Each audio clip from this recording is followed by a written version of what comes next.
Hey, everybody. I am on the line right now with Madison Rayne. You know her as one of the most decorated knockouts in TNA Impact history. She's had a wonderful career in the ring, and we just learned last night the big announcement that you are leaving wrestling, you're retiring and going for a new career path. So we're going to find out a little bit more about what you're going to be doing and talk a little bit about your career. Madison, how you doing tonight? I'm good. I'm good. Yeah, settling in and just starting to embrace the first steps of life after being in the ring for over a decade. So um, maybe still a little bit in shock, but all good things come to an end, right? Yeah, I was gonna lead with that. Has it set in yet? Do you have to say it a few more times? Like, Um, well, during much of 2020, I kind of unexpectedly transitioned my role within wrestling. Obviously, less in ring, and I was providing the commentary for all of Impact TVs and pay per views, and I was also helping agent and produce matches behind the scenes. So I think that it's kind of set in that the wrestling part is over. But in terms of just um, the whole idea of moving on from a space an industry that I've been in for so long. Yeah, I mean, it's going to take some time to, when Josh packs his suitcase next and he's headed out on the road and I'm like, oh, wait, I don't have to put all my things in a box with wheels and go with you. So I think that's probably when it'll set in. yeah, and I do want to touch on that briefly because I don't know how much you pay attention to it, but it kind of got out there. It was discussed that you might be leaving. But one of the surprises on Wednesday was that Josh is also getting a promotion too. So you're both making big changes in your respective careers. Was that something you guys planned, like a move you planned to make together, or was it just a coincidence? No, it wasn't. I don't think that it was a well thought out, like strategic plan. I think that honestly, I think everyone just assumed, and including myself, that Josh is synonymous with providing commentary for wrestling. So, I didn't think, I knew that he was kind of pivoting and doing other things behind the scenes also. And, the way that the world got rocked and the way that COVID has, not only affected the entire world, obviously, but our industry and how we run shows. It's given everyone a bit of an opportunity to try new things or do different things or just operate a little bit differently. So we were both taking on a few more roles here and there at TVs. But did I think that he was going to completely leave the commentary booth? No. But the caveat on that is that, and I probably say this with a bit of a biased opinion, but I watch him day in and day out, and I see how much of himself he gives to Impact Wrestling. And, his phone never stops ringing and he never stops answering it. And he does everything that he can all the time, even through the summer months when he takes a week of vacation to go spend with his family, he's still plugged in some capacity. So it doesn't come as a surprise to me that he's been promoted and he's got this new position that he's taking on. And I also have zero doubts that he's going to excel in this new role. I'm excited for him. Yeah, I think it's an exciting change. You only see a fraction of what he does on TV. And I can say from a personal experience, like I don't even remember what event it was, but it was a live event in Hazleton, Pennsylvania. It was one of the more recent Impact shows. But from the Yep. time that I got there and the show was over, like noticed him like going and checking in on people, going and making sure like people in Gorilla were fine, and then the other agents like going and checking in on them, and then calling the matches, doing in ring stuff. Like he never stopped moving. So I think if anybody takes that into consideration and doesn't just think, oh, he's a commentator, like I think people would be shocked and maybe have a new appreciation for what he does for the company, because it's a lot more than maybe sometimes people give him credit for. Yeah, I agree. And he's the kind of person who works in silence and lets the product of what he does speak for him. But yeah, to your point, I could go on and on for the next several hours about all the things that he does and all the contributions that he makes. And, and that's a testament to his work ethic. It's also a testament to everyone in management at Impact Wrestling who allows him kind of the free reign to do those things and explore those things, because they have all the confidence in the world in him. And they know that, whatever he's tasked with or whatever task he picks up and puts on his own plate, he's going to do really well with. Yeah, I'm sure we could spend a lot more time talking about him. I'll get him his own interview, but this is all about you.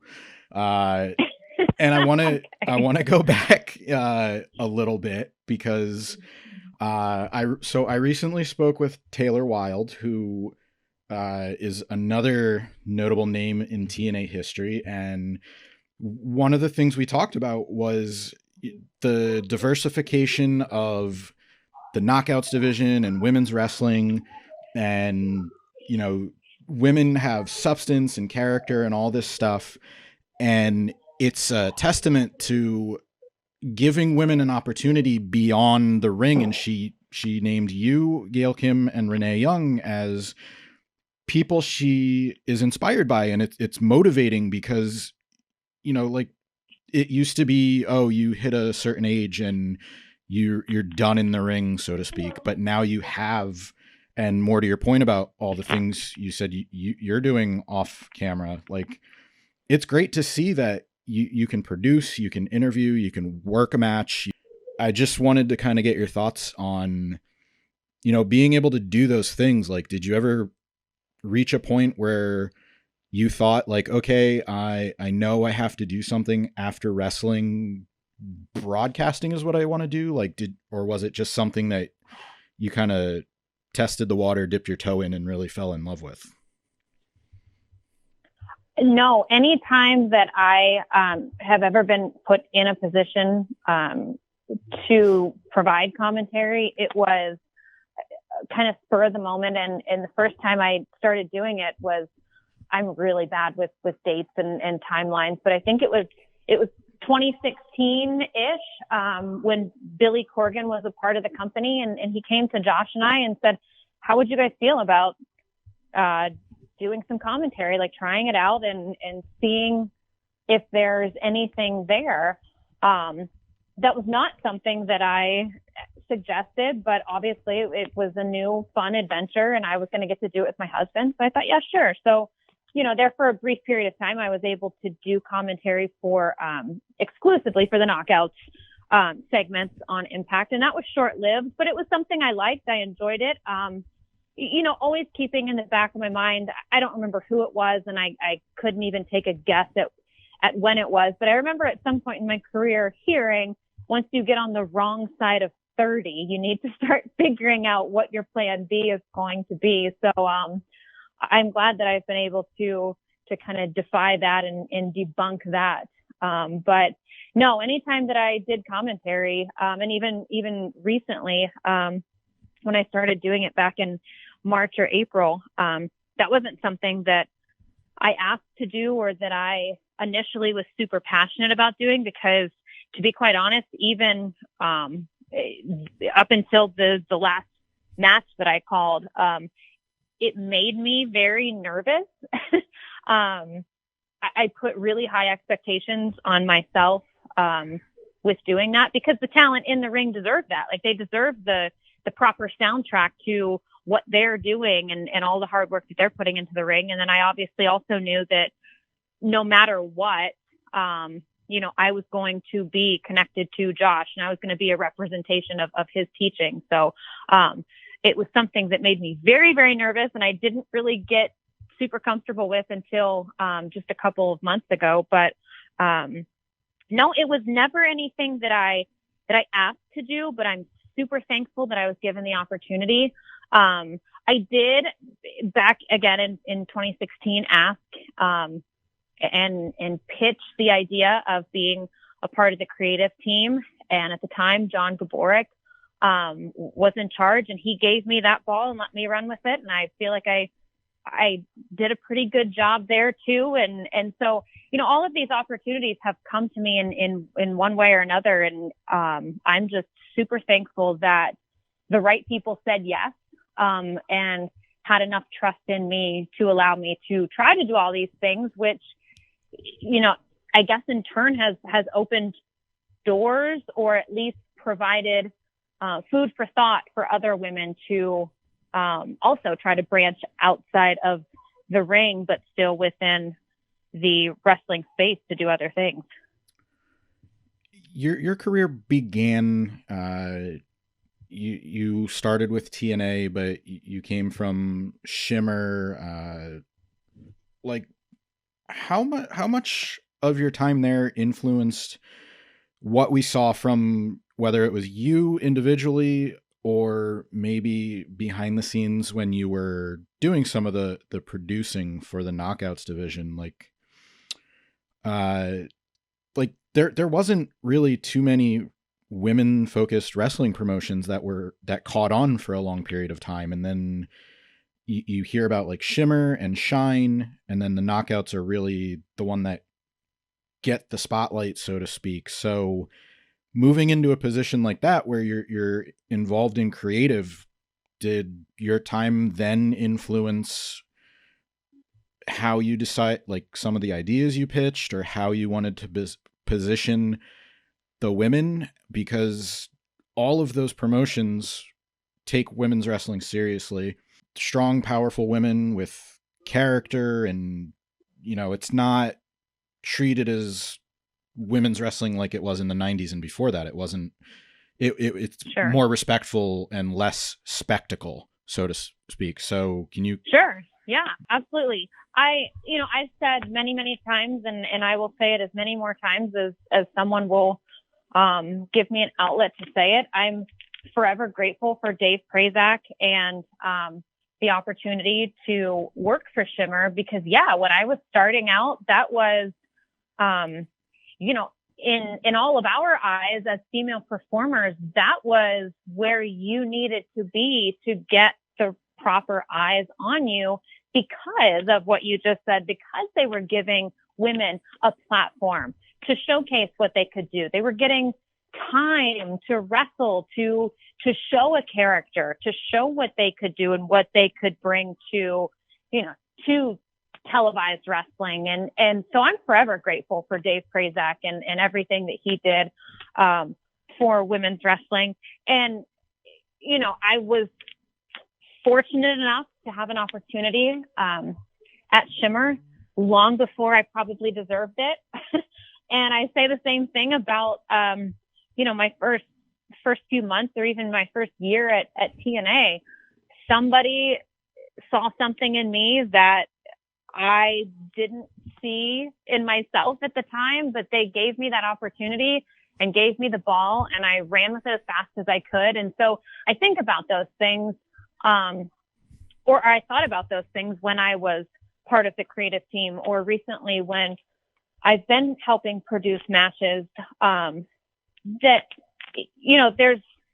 there's a reason that all of these women, all of these knockouts, are at Impact Wrestling right now. And I didn't create that. They got themselves there. They put in the hard work. They know them better than anybody else knows them. So I think that's kind of my approach, whether it's writing creatively or helping produce, because that's where I think that I found the most success in my in-ring career, was when people encouraged me but didn't micromanage everything I did and gave me the creative outlet to be Madison Rayne, to be, a member of the Beautiful People, or be the Queen Bee, or whatever character, the locker room leader, whatever I was doing. That was a collaboration of my own thoughts and creative ideas. And so I think that that's what provides, or what produces, the best quality TV and the best matches, is when you let these talented men and women, but we're speaking, I guess, specifically about the women, when you let them do what they know how to do, and you provide some guidance or give some input in terms of, here's what you do and here's what you're really great at. Let me show you how to make that big enough for TV. Those are the kinds of things that I try to do without micromanaging, because these women, Taya and Rosemary and Jordan Grace and Kiera and Tasha, they all know what they're doing. They don't need somebody to, hold their hand and walk them through things. They just need, inspiration and collaboration. I think that's what makes the best characters and the best TV. It doesn't hurt that they have you there for guidance if they want it. You've literally done it all, competed everywhere. You're 5-time knockouts champion, 2-time knockouts tag team champion. I did a little research before this, and I forgot about it, but you competed in a Luchas de Apuestas match where Mickie James put her hair on the line. Like, literally, if you can think of something, like, you've done it. You've been a face of the company, and if I'm not getting too big picture in closing, what do you want your legacy to be? And if you had to pick one match that best represents who you were as a wrestler, what would it be?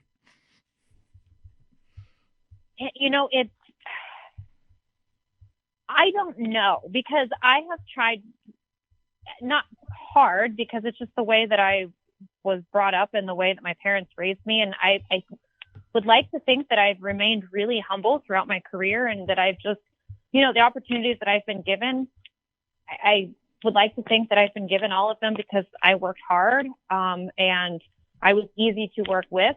And so I would like to think that would be part of my legacy, right? That I was, that I was easy to work with, that I was someone that everybody enjoyed being in the ring and in the locker room with, that I was somebody who was giving, because, I'll never, ever forget my first night at TNA having my tryout match against Awesome Kong. And it was when she was doing the Awesome Kong challenge, and these local or these independent women were coming in, and they were getting, 3 or 4 minute matches and not much offense and not much of an opportunity. But she made sure that I had enough time and enough opportunities in that match to really shine. And so that's something that I've always carried with me. And I hope that that's something that, other women who I've worked with, feel that I've done too. And, if Impact Wrestling wanted to put me in the Hall of Fame in 2021, I'm